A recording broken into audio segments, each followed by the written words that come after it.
අම්මා කියන අකුරු තුනට අපිට ගේය පද රචනා කරන්නට ඕනතරම් සිතුවිලි ගලා එවි. රම්බණ්ඩා සෙනවිරත්න කියන්නේ පිටිසර ගම්මානයකින් ආපු කෙනෙක්. මේ රම්බණ්ඩා සෙනවිරත්න ලියනවා ගීතයක්.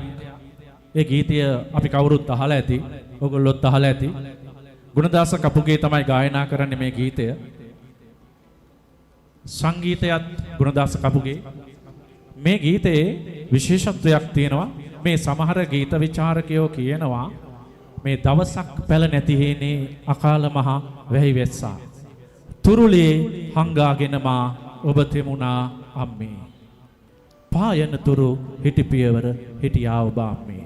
මම මෙතන පොඩි වෙනසක් දකිනවා. ඒ තමයි මේකේ මේ එක තැනක පදපේලියක් තියෙනවා. තුරුලේ හංගාගෙන මා ඔබ තෙමුණා අම්මේ. මේ වචන පේලිය ගත්තාම සද්ධර්ම රත්නාවලිය ඕගොල්ලෝ අපි කවුරුත් අහලා තියෙනවා, කියවලා තියෙනවා. මේ සද්ධර්ම රත්නාවලියේ තියෙනවා පටාචාරා කතාවස්තුව. මේ පටාචාරා කතාවස්තුවේ පටාචාරා දෙමව්පියන්ට එරෙහි වෙලා වෙන කෙනෙක් එක්ක දීග ගිහිල්ලා අන්තිමේදී දෙවෙනි දරුවා හම්බ වෙන්නේ තමන්ගේ දෙමව්පියෝ බලන්ට යන්න ඕන වෙලා යන අතරතුර තමන්ගේ ස්වාමියා නයික් දෂ්ට කරලා මැරෙනවා. ඒත් එක්කම මහා අසනි වර්ෂාවක් එනවා. ඒ අසනි වර්ෂාවේදී අර තමන්ගේ ළමයි දෙන්නවම ආරක්ෂා කරගන්න මේ පටාචාරා දෙදන බිම තියලා දෙයත් බිම තියලා වකුටු වෙලා මේ අසනි වැස්ස ඉවර වෙනකන් මේ ළමයි දෙන්න ආරක්ෂා කරගත්තා කියලා සද්ධර්ම රත්නාවලිය කියනවා. හැබැයි ඒක තමයි රම්බණ්ඩා සෙනවිරත්න ගන්නේ මේ ගීතයට තුරුලේ හංගාගෙන මා ඔබ තෙමුණා අම්මේ. හැබැයි මෙතන ගීතය ගත්තාම මේ ගීතයේ පටන් ගන්නෙදී දවසක් බැල නැති හේනේ අකාල මහ වැහි වැස්සා. රම්බණ්ඩා කුඩා කාලේදී එයාගේ තාත්තා එයාව දාලා යනවා. තුරුලේ හංගාගෙන මා ඔබ තෙමුණා අම්මේ. ඒ තාත්තා නැතුව ජීවත් වෙච්ච අම්මා වෙන කසාදයක් කරගන්නේ නැතුව තමන්ව ආරක්ෂා කෙරුවා අම්මා. ඒ පළවෙනි වැස්ස පායන තුරු හිටි පියවර හිටියා ඔබ අම්මේ. ඒ තමයි පළවෙනි වැස්ස. මෙයා ඊට පස්සේ යනවා නුවර ප්‍රදේශයට කසාදයක් කරගෙන නුවර ජීවත් වෙද්දී එයාගේ බිරිඳ එයාව දාලා යන්න යනවා. මේක හරි අපූර්වට පදපේලි වලට ගේනවා. නුවර වීදි යට කරගෙන නින්දාව එහි වැగిරුණුදා. එයාට නොයෙක් ප්‍රශ්න එනවා. ජීවිතයේ ප්‍රශ්න එනවා. රාජකාරිය ප්‍රශ්න එනවා. නින්දා අපහාස එනවා. මේ නින්දා අපහාස එද්දී තමන්ගේ බිරිඳ තමන්ව අතහැරලා යනවා. රම්බණ්ඩටවත් තේරෙන්නේ නැහැ. ඒක එයා කියනවා හරි අපූර්ව උපමාවකින්. බිරිඳකගේ සෙනෙහි ගියා යෝදෑලේ නැම්මේ. මේ යෝදෑල හා විස්මිත වාරි කර්මාන්තයක් ලංකාවේ.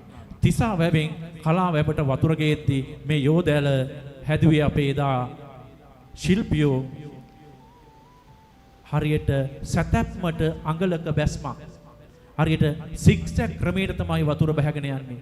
උඩින් වතුර තිබුණට පේන්නේ නැහැ, යටින් බැහැලා යනවා. අන්න එහෙම තමයි රම්බණ්ඩගේ බිරිඳ රම්බණ්ඩව දාලා ගියේ. දාලා යනවා තේරුනේ නෑ රම්බණ්ඩට. යෝදෑලේ නැම්මේ. ඔබේ සෙනෙහස සුවඳ දිදී දැනුණා මට අම්මේ. එතකොට දැනුණා ඔබේ සෙනෙහස. මගේ බිරිඳ මාව දාලා යද්දී මට දැනුනේ නැහැ බිරිඳ දාලා යනවා. හරියට යෝදෑලේ වතුර බහැලා ගියා වගේ. උඩින් පේනවා යටින් බැස්මක් පේන්නේ නැහැ. ඒක තමයි රම්බණ්ඩා මේ ගීතයට උපමා කරගත්තේ. එයා ඉගෙනගෙන නැවත එනවා කොළඹට. මේ සියල්ල විඳ දරාගෙන ඊ타මත්ම උසස් රැකියාවක් කරනවා. එයාට සුපිරි තාමත්ම උසස් ගණයේ රැකියාවක පඩියක් එක්ක වැඩ කරනවා. හැබැයි කොළඹ අහස කළු කරගෙන මුහුදු හුලඟ හඬලනකොට පළවෙනි වැස්සට දෙමුණ රන්බණ්ඩා තාත්තා නැතුව දෙවෙනි වැස්සට තෙමුණ රන් බණ්ඩා බිරිඳ දාලා යමි. දැන් තුන්වෙනි වැස්ස එන්න ළඟයි. ඒ තමයි ගෙන්දගම් පොළව කොළඹ. කොළඹද සියලු දේ ලැබුණත් ඔටුන්න බිම දා දුවගෙන එන්නද එක පිම්මේ. මට මේ කිසි දෙයකින් වැඩක් නැහැ. මං ඔබව හොයාගෙන එන්නම් අම්මේ. හැබැයි මේ ගීතය අවසන් කරන්නේ අඳෝනාවකින්. පටන් ගන්නෙ සුසුමකින්. අඳෝනාවෙන් කියන්නේ එතකොට අම්මා නෑ ජීවතුන් අතර. අම්මා රම්බණ්ඩව දාලා ගිහිල්ලා. එතකොට අපි මම අද මෙතනත් කියනවා ඕන තැනක කියනවා අම්මලා ජීවත් වෙලා ඉන්නකම් අපේ එයාට සැලකුවොත් තමයි අපිට වටින්නේ. අම්මා මැරුණට පස්සේ අම්මා අනුරාධපුරේ යන්න ආසයි. අම්මා මේ දේ කන්ට ආසයි. අම්මා මේවා අහන්න ආසයි කියලා මහා ලොකුවට දන් දුන්නට වැඩක් නැහැ. ඉන්නකොට ඇය කන්නාස දෙත් යන්න ඕන තැනත් එක්කන් ගියොත් තමයි ඇගේ හිත පිරෙන්නේ. එහෙනම් එදා රන් බණ්ඩට සිද්ධ වෙච්ච දේ මෙතන ඉන්න අපිට සිදු නොවේවා. යමු ගීතයට.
ඔබ ඔබගේ හදවත් තුළට තට්ටු කර බලන්නට ඇති.